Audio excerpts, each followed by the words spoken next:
Okay, so for the first step, what we're going to do, we're going to go to Integromat, we're going to sign in.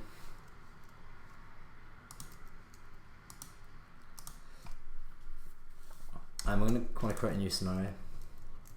New scenario is Mailchimp into Airtable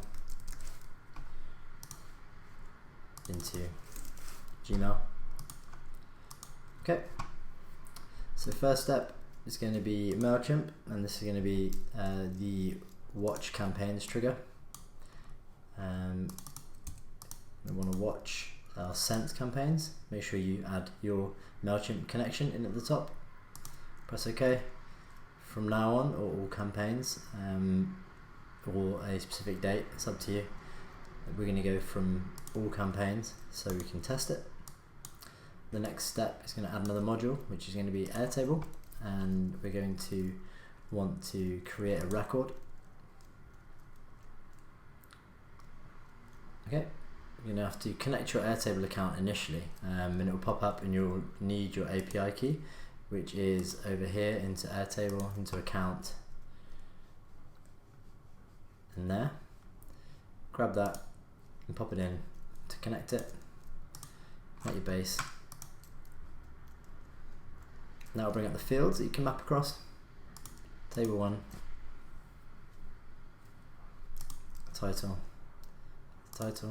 subject line, sent date, sent time.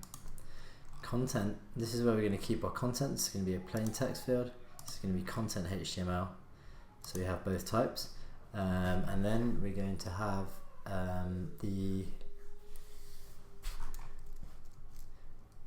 the archive URL. This is going to be useful, which is there. Okay. Now we're going to want to test it, and hopefully if this works, I should put in some of my previous campaigns, or one previous campaign, and put it into Airtable. Press run once. Great. Let's have a look. Yep, we've got some information here, and then we go back over here. Now we can see a record, an archive record here. Perfect. So that's it for this step. For the next step, we're just going to add in a notification. You can do a few different ones, but for this tutorial, we're going to do Gmail.